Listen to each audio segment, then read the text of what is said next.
को पैसा चाहिँ हामीले कसरी कति हाले त हाम्रो जनक दाइको आफ्नै समितिले बोल्नुहुन्छ। 15,13,537 खातामा हाल्नुभयो दिपक भाइले, अनि ट्रान्सफर गर्नुभएको। छोराछोरी सबैजना राखेर अब हामी पनि राखेर हामी चाहिँ एउटा साक्षीको रूपमा हामी राखेर त्यहाँ उहाँसँग जम्मा भएको पैसा चाहिँ ग्लोबल आइएमई ब्याङ्कमा जम्मा गरिदिनु भएको छ। त्यसले गर्दाखेरि म हाम्रो चाहिँ वाइबा परिवारको टिमबाट वाइबा परिवारको तर्फबाट म उहाँलाई चाहिँ म मुरी धन्यवाद दिन चाहन्छु। सम्पूर्णलाई नमस्कार है। जतिजनाले जनक दाइको लागि देश विदेशबाट सहयोग गरिदिनु भएको छ नि, आज चाहिँ हामीले त्यो सहयोग उठेको पैसा चाहिँ जनक दाइको फ्यामिलीले ल्याएर जनक दाइकै खातामा चाहिँ ब्याङ्कमा गएर चाहिँ हामीले त्यो सम्पूर्ण पैसा चाहिँ ट्रान्सलेट गरेको छु। उठेको टोटल सहयोग उठेको चाहिँ 15,13,537 रुपियाँ उठेको रहेछ।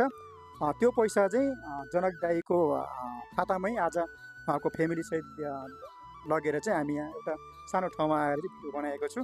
उहाँको को पर्नुहुन्छ जनक दाइको? म चाहिँ काका हो। काका पर्नुहुन्छ, अब तपाईँ चिन्नुहुन्छ हाम्रो जनक दाइको श्रीमती अनि हाम्रो छोरा अनि छोरी। तपाईँ को पर्नुहुन्छ जनक दाइको? भाउजू हो, उहाँको भाउजू हुन्छ। कति यो उठेको पैसा चाहिँ हामीले कसरी कति हाले त हाम्रो जनक दाइको आफ्नै समितिले बोल्नुहुन्छ। 15,13,537 खातामा हाल्नुभयो दिपक भाइले, अनि ट्रान्सफर गर्नुभएको। अनि के भन्नुहुन्छ जतिजनाले सहयोग गर्नुभएको छ होइन, त्यति देश विदेशबाट जनक दाइलाई माया गर्नुभएको छ, अझै पनि माया गर्नुहुन्छ होला, अझै पनि होइन सहयोग अझै पनि उठ्छ भन्ने हाम्रो आशा गरेको छु। के भन्नुहुन्छ सबैजनालाई दिदी? तपाईँ सबैजनालाई सहयोग गरिदिनु भएकोमा धेरै धेरै धन्यवाद, हृदयदेखि नै मनैदेखि नै धन्यवाद भन्न चाहन्छु। अनि हाम्रो काकाको हुनुहुन्छ होइन, ठुलो भयो कि काकाले पनि थोरै बोलिदिनुहुन्छ जनक दाइको लागि पैसा कसरी हाल्यो अनि होइन सम्बन्धित ठाउँमा चाहिँ कसको खातामा हाल्यो उहाँले प्रत्यक्ष बोल्नुहुन्छ। उहाँको आफ्नै काका बुजुर्ग पनि हुन्छ हामीभन्दा धेरै होइन, उहाँको लागि थोरै शब्द बोल्न चाहनुहुन्छ उहाँले। धन्यवाद दिपक भाइ। सबैजनालाई नमस्ते।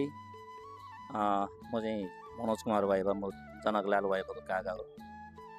जसरी अब यो जनक भाइ चाहिँ आफ्नो घरैसी समस्या, आफ्नो पारिवारिक समस्यालाई कसरी सहज गर्न सकिन्छ भन्ने किसिमले चाहिँ उहाँ एउटा वैदेशिक रोजगारमा साउदी अरबमा ड्राइभिङ कामको लागि जानुभएको थियो। अब त्यो सिलसिलामा अब उहाँको अब कारणवश भनौँ अब भाग्यको खेल जस्तै भनौँ अब त्यो हिजो अब भाबीले लेखेको त हामीलाई थाहा हुँदैन, त्यही हो अब त्यसै भयो भन्ने अब लाग्छ। अब अहिले त्यो अवस्थामा त्यो भयो, त्यो भइसकेपछि अब उहाँ चाहिँ एउटा